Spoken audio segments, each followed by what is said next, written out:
Halo guys, welcome back to my YouTube channel. Jadi hari ini aku bakal nyobain lagi naik Jogja Heritage Trek. Tapi kita hari ini treknya dengan yang berbeda sama yang kemarin. Teman-teman penasaran?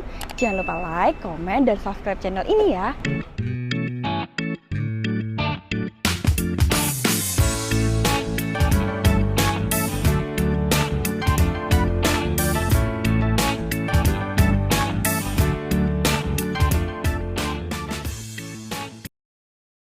Oke teman-teman semuanya, jadi kita bakalan naik bis yang merah itu. Let's go. Yay, kita naik ke dalam bisnya teman-teman. Come on.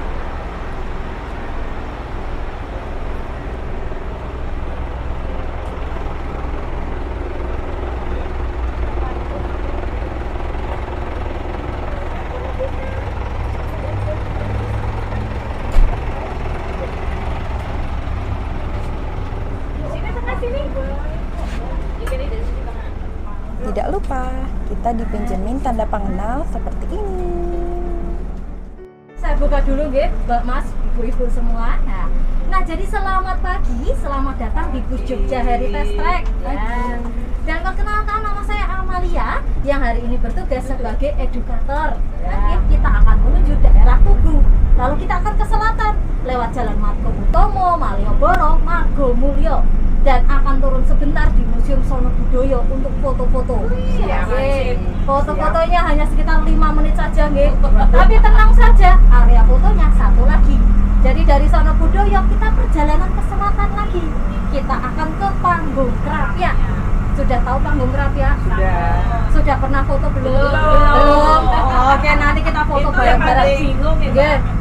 Nah, kita foto bareng-bareng nanti. Nah, di Panggung Krapyak pun kita akan turun sekitar 5 hingga 10 menit untuk foto-foto. Setelah selesai di Panggung Krapyak, kita perjalanan pulang ke Dinas Kebudayaan lagi.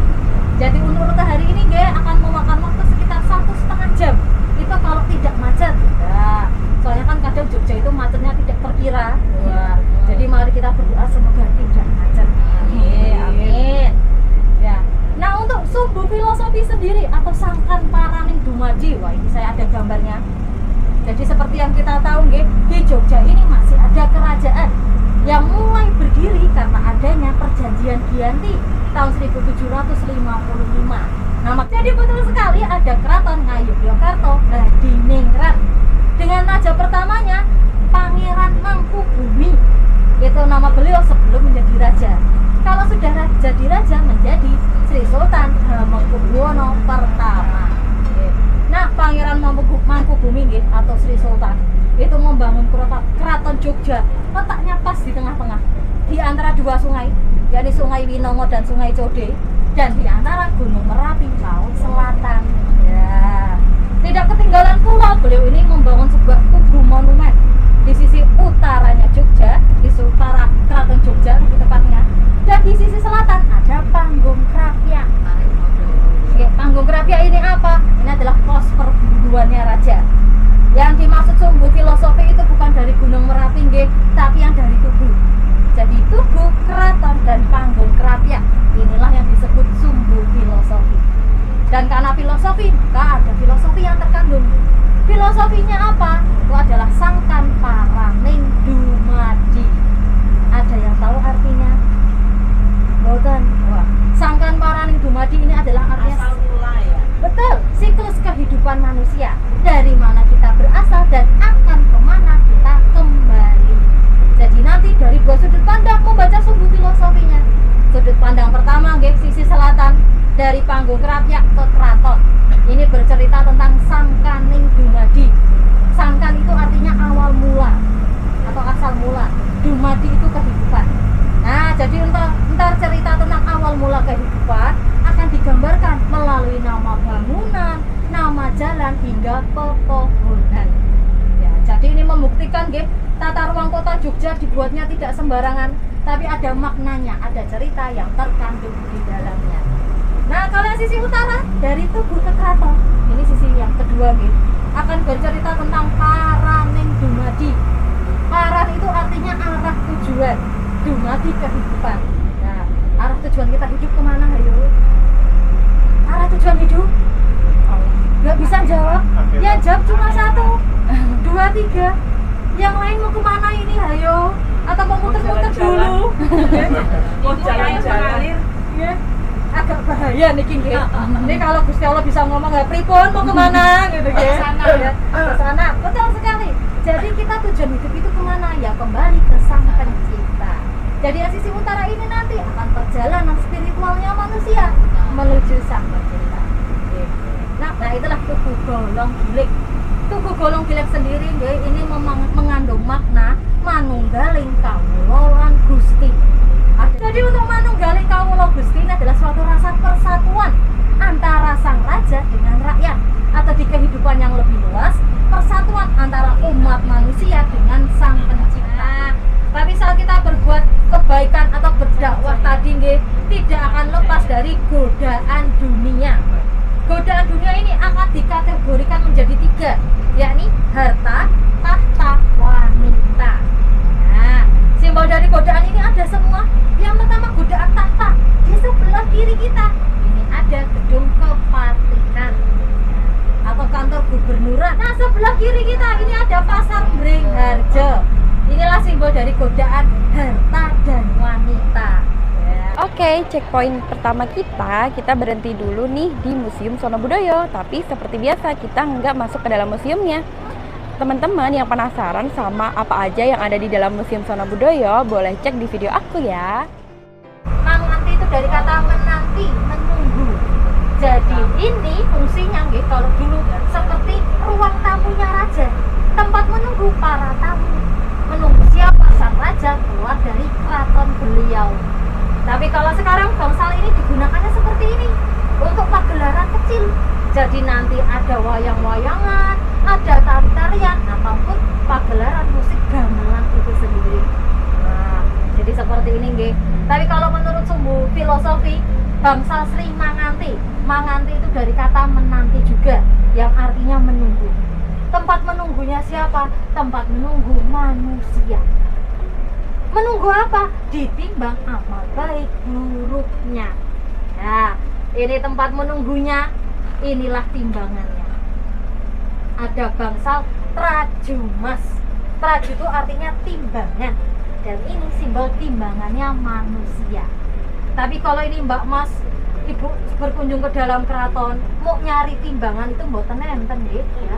Jangan dicari, jangan ditanyakan pulang nggih. Ini hanya sebagai simboliknya saja, sebagai gambarannya saja. Nah, setelah ditimbang amal baik buruknya, kita akan memasuki hidup kekal di akhirat. Simbol dari hidup kekal ini apa? Ada sebuah pusaka, namanya lampu Kyai Wiji. Di lampu Kyai Wiji ini ada api keabadian. Maksudnya apa, Mbak? Jadi api ini tidak pernah padam sejak Sultan pertama hingga sekarang.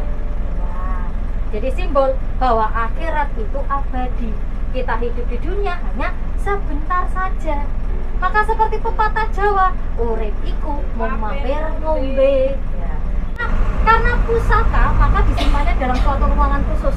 Ruangan ini namanya Gedong Proboyekso. Ini di dalam keraton. Dan karena ini ruangan khusus, maka yang bisa masuk itu hanya orang-orang tertentu saja. Hanya royal family atau keluarga kerajaan dan staf khusus. Jadi bahkan abdi dalam pun tidak semuanya bisa masuk.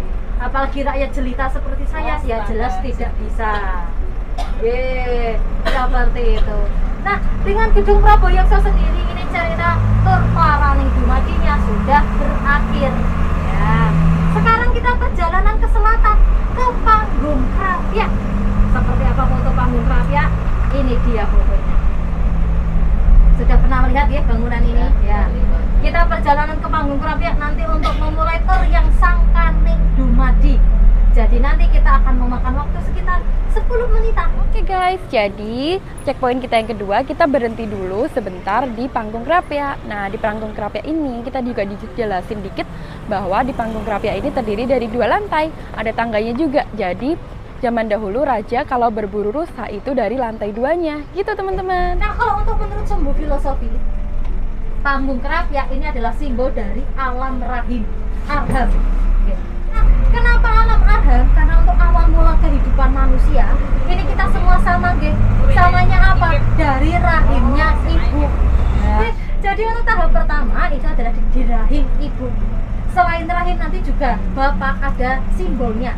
Simbolnya apa? Kampung Mijen. Kampung Mijen itu masuk ke sebelah kiri, nggih. Masuk ke dalam. Mijen itu dari kata miji yang artinya winik atau benih. Nah, jadi ini kita akan di rahim ibu selama 9 bulan 10 hari. Kemudian setelahnya kita akan lahir ke dunia, memasuki fase pertama, fase anak-anak. Yang fase anak-anak ini simbolnya dari apa? Dari pepohonan. Sebelah kiri kita ini rata-rata ada pohon tanjung. Pohon tanjung itu sebelah mana? Ini tanjung. Sebelahnya pun tanjung. Sebelahnya lagi juga tanjung. Ini tanjung semua rata-rata. Jadi bisa dilihat dari atas juga ini tanjung. Nah, tanjung itu dari kata disanjung-sanjung. Jadi hakikatnya memang kalau adik-adik kecil akan selalu disanjung-sanjung. Wah, pinter nih, aduh jempol Betul. sekali. Oke, nah untuk pohon selanjutnya itu nanti ada pohon asem. Pohon asem aslinya di sebelah kanan kita. Tadi kan ini mohon maaf guys, sudah banyak yang tidak ada, yang tersisa nanti hanya di depan saja. Oke. Asem sendiri itu dari kata semake, yang artinya senang, menyenangkan. Nah, pohonnya sebelah mana? Lah ini sebentar lagi. Asem. Asem nih. Nah, ini dia. Inilah pohon asem yang daunnya kecil-kecil sekali. Nih. Berarti udah lama buahnya ya. Oke, ini sudah lama. Dengan kemisannya tinggi yang dilihatin aku. Betul. Dan untuk daun muda dari pohon asem kan namanya sinom. Sinom itu dari kata isih nom atau masih muda. Yeah. Dan sinom itu juga untuk menyebut rambut-rambut halus. Ya. Kalau dulu terutama yang perempuan, yang punya sinom itu cuma adik-adik kecil. Yang sudah dewasa tidak akan punya. Kenapa? Karena menikah. Jadi saat menikah betul sekali dikerik.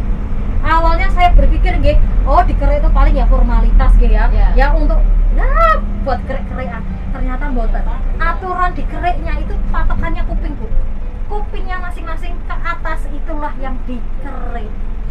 Jadi ngeriknya agak lumayan. Apalagi kan ada beberapa wanita yang memang dahinya kecil karena rambutnya kan hingga ke depan. Itu artinya yang ngerik makin banyak. Karena patokannya kuping, Bu. Wah.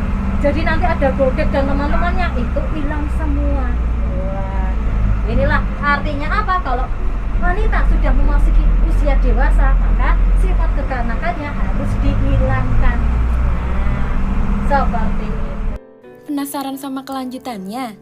Daftar tur ini yuk, dijamin gratis kok, tenang aja. Cara daftarnya aku tulis di deskripsi ya. Oke, kita turun dulu guys. Sami-sami. Ya, Mas, mohon maaf ya. Ribun. Oh iya, saya maafkan. Makasih ya Mbak ya.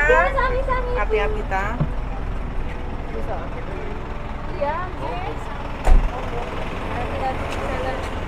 Oke, kita sudah selesai tur yang hari ini. Sekian dulu tur kita hari ini naik Jogja Heritage Track. Kalau teman-teman suka sama video ini, jangan lupa like, komen, dan juga subscribe channel ini ya. Dadah!